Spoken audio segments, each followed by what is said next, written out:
وَلَقَدْ يَسَّرْنَا الْقُرْآنَ لِلذِّكْرِ فَهَلْ مِن مُّدَّكِرٍ۔ اور بے شک ہم نے قرآن کو نصیحت کے لیے آسان کر دیا ہے، تو کیا کوئی نصیحت قبول کرنے والا ہے؟ بسم اللہ الرحمن الرحیم۔ الحمد للہ رب العالمین والصلاة والسلام علی سید المرسلین۔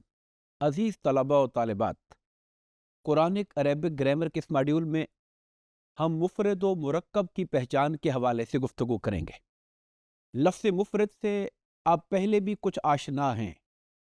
اگر آپ تھوڑا سا غور فرمائیں تو ہم جمع کی بحث میں جہاں مفرد، تثنیہ اور جمع، وہاں پر لفظ مفرد سے ہم واقف ہوئے تھے۔ اب ہم یوں کہہ سکتے ہیں کنکلوڈ کرتے ہوئے کہ مفرد کا لفظ دو طرح کے مفہوم میں استعمال ہوتا ہے۔ کبھی یہ جو لفظ مفرد ہے یہ تثنیہ اور جمع کے مقابلے میں آتا ہے، یعنی یہ لفظ مفرد ہے، تثنیہ نہیں ہے، جمع نہیں ہے۔ جیسے میں کہوں مسلمون، ایک مسلمان، یہ مسلمان ہیں، دو مسلمان یا مسلمون، زیادہ مسلمان نہیں ہیں بلکہ مسلمون، ایک مسلمان۔ اب ایک مسلمان جس کو ہم واحد کہتے ہیں، عربی زبان میں اس کو بھی مفرد بولتے ہیں۔ ایک تو یہ ہو گیا مفرد کا معنی، اور دوسرا مفرد کا مفہوم جو آج ہم پڑھنا چاہیں گے وہ مفرد ہے جو مرکب کے مقابلے میں آتا ہے۔ یعنی مرکب کو آپ جملہ سمجھ لیں، ہم کہہ سکتے ہیں کہ یہ مفرد ہے، جملہ نہیں ہے۔ پیچھے ہم نے کیا کہا تھا؟ مفرد ہے، تثنیہ یا جمع نہیں ہے۔ یہاں ہم کہیں گے یہ لفظ مفرد ہے، جملہ نہیں ہے، مرکب نہیں ہے۔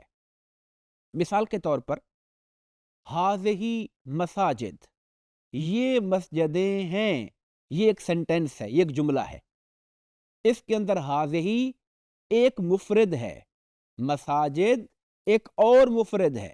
ان دو مفردوں کو ملایا تو مرکب بنا، جسے جملہ کہا۔ آپ سمجھ گئے کہ مساجد گرچہ مسجد کی جمع ہے، لیکن یہاں پر اس جملے کے اندر جب اس کو ہذہ اور مساجد ان دو کو انڈیویجولی دیکھیں گے، علیحدہ علیحدہ دیکھیں گے، ہم کہیں گے ہذہ ایک مفرد، مساجد ایک اور مفرد۔ ان دو مفردوں کو ملایا تو ہذہ مساجد، یہ مسجدیں ہیں، یہ ایک جملہ اور مرکب بن گیا۔ تو گویا مفرد کبھی تثنیہ جمع کے مقابلے میں آتا ہے، اور کبھی مفرد مرکب کے مقابلے میں آتا ہے، بھلے مفرد بذات خود جمع ہی کیوں نہ ہو، جیسا کہ ہم نے مساجد کی مثال میں بتایا۔ تو اب مرکب کی باقاعدہ تعریف کیا ہوگی؟ دو یا دو سے زیادہ بامعنی الفاظ کے مجموعے کو مرکب کہتے ہیں۔ دو یا دو سے زیادہ، کیونکہ اگر دو نہ ہوئے، ایک ہوا، وہ تو پھر مفرد ہو جائے گا، مرکب نہیں بنے گا۔ مرکب بننے کے لیے ضروری ہے کہ وہ دو یا دو سے زیادہ ہو۔ آپ مثالوں پہ غور فرمائیے۔ ہؤلاء طلاب، یہ اسٹوڈنٹس ہیں۔ ہؤلاء ایک مفرد ہے، اس میں ضمیر میں آتا ہے، جس کو انگلش میں ہم کہتے ہیں دے، THEY دے، اس کی جگہ عربی میں آتا ہے ہؤلاء۔ طلاب اسٹوڈنٹس، یہ بذات خود ایک اسٹوڈنٹ نہیں ہے، ایک کو طالب کہتے ہیں، طلاب یہ اس کی جمع ہے۔ اب ہؤلاء ایک سنگولر ہے، مفرد ہے، اور طلاب ایک مفرد ہے۔ ان دونوں کو ملایا تو ایک مرکب بن گیا، ہؤلاء طلاب۔ ایک مرکب کی اور شکل آپ دیکھیے، طلاب مجتہدون، محنتی اسٹوڈنٹس، مجتہدون محنتی اسٹوڈنٹس، یہ بھی دو مفرد ملے ہیں تو مرکب بن گیا۔ ہم نے وضاحت کر دی مثالوں کی۔ مرکب کی دو قسمیں ہیں، ایک مرکب ناقص ہے اور ایک مرکب تام ہے، جسے ہم جملہ کہیں گے جا کے۔ کتنی قسمیں ہو گئیں؟ دو، مرکب ناقص اور مرکب تام۔ ناقص کو کہیں گے انکمپلیٹ اور تام کمپلیٹ۔ اب مرکب ناقص کی تعریف کیا ہے؟ دو یا دو سے زیادہ الفاظ کا ایسا مجموعہ جس سے بات کرنے والے کا مقصد پورا نہیں ہو رہا، بات سننے والے کی سمجھ میں پوری طرح بات نہیں آ رہی، اس سے کوئی میننگ فل کنسیپٹ نہیں آ رہا دماغ میں، اس کے بارے میں کوئی خبر نہیں آ رہی ہے، تو اسے ہم کہتے ہیں کہ یہ مرکب تو ہے لیکن مرکب ناقص ہے۔ مثال کے طور پر سمیع بصیر، سمیع سننے والا، بصیر دیکھنے والا۔ اب یہ دو الگ الگ لفظ ہیں، ان کو ملا کے مرکب تو بنایا گیا ہے سمیع بصیر، سننے والا دیکھنے والا۔ اس سے ہمارے ذہن میں کیا آ رہا ہے؟ یہ کس کے بارے میں کہا جا رہا ہے؟ کون دیکھنے سننے والا ہے؟ اس کی کوئی خبر نہیں ہے، اس کا کوئی پتہ نہیں ہے۔ اب یہ مرکب ہے لیکن مرکب ناقص ہے، کیونکہ کہنے والا بات پوری نہیں کر رہا، سننے والے کو بات پوری سمجھ نہیں آ رہی، اس لیے اس کو مرکب ناقص کہتے ہیں۔ دوسری مثال پہ غور فرمائیے، یوم الدین، جزا کا دن۔ اب یوم ایک مفرد ہے، ایک لفظ ہے، الدین ایک اور لفظ ہے۔ کہنے کو تو یہ دو الفاظ کا مجموعہ مرکب بنا ہوا ہے، لیکن یہ مرکب تام اور کمپلیٹ سینٹینس نہیں ہے۔ کیوں نہیں ہے؟ اس لیے کہ اس کا میننگ کمپلیٹ نہیں ہے، یہ ایک مکمل سینس نہیں دے رہا۔ یوم الدین، جزا کا دن۔ جزا کے دن کے بارے میں ہم کیا کہنا چاہتے ہیں؟ یا تو ہم کہتے ہیں کہ اللہ جزا کے دن کا مالک ہے، بات پوری ہو جاتی، یا ہم کہتے ہیں کہ جزا کا دن بڑا سخت ہے، بات پوری ہو جاتی۔ لیکن ہم نے صرف ایک مرکب تو بولا، لیکن ایسا مرکب جو تشنگی چھوڑ رہا ہے، بات کے اندر کچھ کمی رہ گئی ہے، اس لیے اس کو مرکب ناقص کہتے ہیں۔ اس کے مقابلے میں جب مرکب تام آتا ہے، جس کو جملہ کہتے ہیں، تو یہ دو یا دو سے زیادہ بامعنی الفاظ کا ایسا مجموعہ جس سے کہنے والے کی بات پوری سمجھ آ جائے، سننے والے کو مکمل سمجھ آ جائے، اسے مرکب تام کہتے ہیں، یا کلام کہتے ہیں، یا جملہ کہتے ہیں۔ تینوں ناموں سے ہم اسے یاد کریں گے۔ مرکب تام بھی اسی کو کہتے ہیں، جملہ بھی اسی کو کہتے ہیں۔ دیکھیے، وَأَنَّ اللَّهَ سَمِيعٌ بَصِيرٌ، بے شک اللہ سننے والا دیکھنے والا ہے۔ جب یہ صرف سمیع بصیر تھا تو تب بھی مرکب، لیکن معنی پورا نہیں دے رہا تھا۔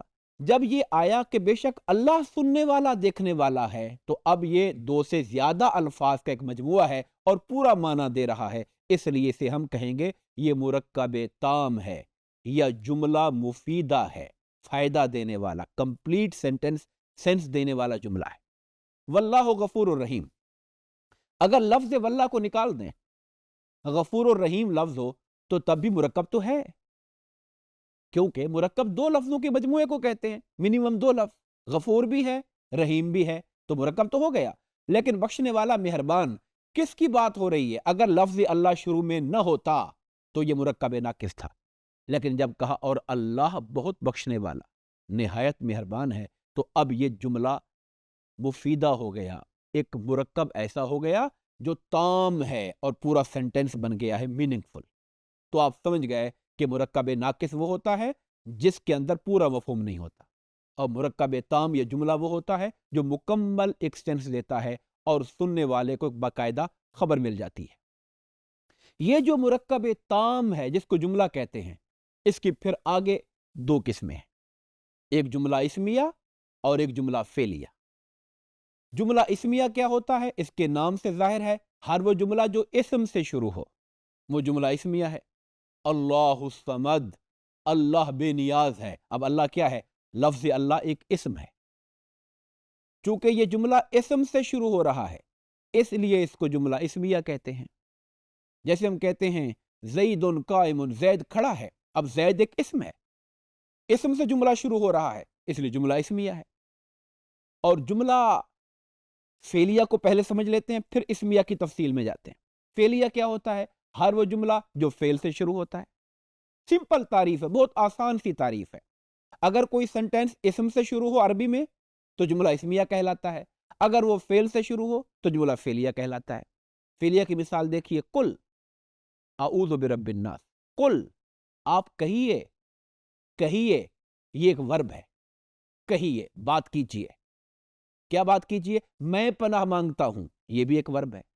اب چونکہ اس جملے کا سٹارٹ ایک ورب اور فعل سے ہے اس لیے اس کو جملہ فعلیہ کہیں گے۔ جملہ جو اسمیہ ہم نے پڑھا پیچھے کہ ہر وہ جملہ جو اسم سے شروع ہوتا ہے وہ جملہ اسمیہ ہوتا ہے۔ بنیادی طور پہ پھر جملہ اسمیہ کے اندر دو حصے ہوتے ہیں، ایک کو ہم کہتے ہیں مسند، جس کے بارے میں کوئی بات بتائی جاتی ہے، اور ایک ہوتا ہے مسند الیہ، جو بات بتائی جا رہی ہے۔ مثال کے طور پر میں کہتا ہوں اللہ غفور الرحیم، اللہ بخشنے والا ہے، مہربان ہے۔ کس کے بارے میں بتایا جا رہا ہے کہ غفور الرحیم ہے؟ اللہ کے بارے میں۔ تو جس کے بارے میں خبر دی جا رہی ہے اسے مسند کہتے ہیں۔ اللہ تعالیٰ کے بارے میں کیا خبر دی جا رہی ہے؟ کہ بخشنے والا مہربان ہے۔ یہ جو خبر ہے اسے ہم مسند الیہ کہتے ہیں۔ اس کو سمپل یوں بھی کہتے ہیں کہ جو شروع میں آتا ہے اسم، اسے مبتدا کہتے ہیں۔ مبتدا کہاں سے نکلا ہے؟ ابتدا، سٹارٹ میں آنے والا مبتدا، اور آگے اس کے بارے میں ہم بتاتے ہیں کہ وہ کیا ہے، یہ اس کی خبر ہے۔ تو عام ہم لینگویج میں بولتے ہیں جملہ اسمیہ کے دو حصے ہوتے ہیں، ایک مبتدا ہوتا ہے جس کو مسند کہتے ہیں، اور ایک اس کی خبر ہوتی ہے جسے مسند الیہ کہتے ہیں۔ آئیے ان الفاظ کی طرف چلیں جو قرآن میں بکثرت استعمال ہوئے، تاکہ آپ کی وکیبری میں اضافہ ہو اور قرآن فہمی کے اندر آپ کو آسانی ہو۔ الصراط 45 مرتبہ یہ قرآن میں آیا، اسم ہے اور اس کا معنی ہوتا ہے راستہ۔ یہ قرآن مجید میں الصراط کے لفظ کے طور پر بھی آیا ہے، صراطن مجرور بھی آیا ہے، صراطک آپ کا راستہ، ساتھ کا لگا ہوا ہے، ضمیر متصل ہے، جڑی ہوئی، ساتھ ضمیر ہے، پروناؤن ہے، آپ کا راستہ۔ صراطی میرا راستہ، ضمیر آگے لگی ہوئی ہے۔ آیات میں دیکھیے، اہدنا الصراط المستقیم، اے اللہ ہمیں سیدھے رستے کی ہدایت ہے۔ علی صراط مستقیم، سورہ یاسین میں نبی پاک کے بارے میں فرمایا کہ آپ سیدھے راستے پر ہیں، صراط مستقیم۔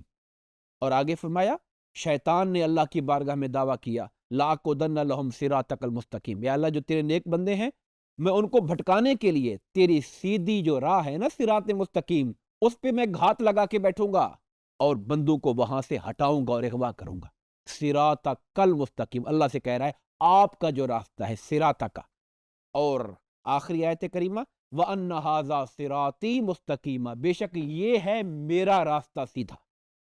قرآن کے بارے میں اور تعلیمات دین کے بارے میں کہا یہ ہے میرا راستہ سیدھا، یعنی میری طرف سے جو سیدھا راستہ ہے وہ یہی ہے جو قرآن و سنت کے اندر ہمیں مل رہا ہے۔ دوسرا لفظ اسی سے جڑا ہوا المستقیم، یہ قرآن میں 37 مرتبہ آیا، اس کا معنی ہوتا ہے اسٹریٹ، سیدھا۔ یہ المستقیم بھی آیا ہے، مستقیمن بھی آیا ہے، مستقیمہ بھی آیا ہے۔ اہدنا الصراط المستقیم، یہاں پر صراط کی صفت کے طور پہ آیا ہے، سیدھا راستہ۔ علی صراط مستقیم، یہاں بھی وَلَهَدَيْنَاهُمْ صِرَاطًا مُسْتَقِيمًا، یعنی ہم نے دیکھا کہ یہ یہاں پر مستقیمہ منصوب ہے، نصب آئی ہوئی ہے، مستقیمن مجرور ہے، اور مستقیمہ چونکہ پیچھے الف لام لگا ہوا ہے نا، اس لیے اس کے اوپر ڈبل زبر نہیں آ رہی، تنوین نہیں آ رہی ہے۔ تو یہ قرآن مجید کے اندر الفاظ جو بکثرت استعمال ہوئے ہیں، انہیں بغور پڑھیے، قرآن مجید کے اندر ان آیات کو جا کے دیکھیے تاکہ آپ کے ذخیرہ الفاظ میں اضافہ ہو اور ترجمہ قرآن کو سمجھنے میں آسانی ہوتی چلی جائے۔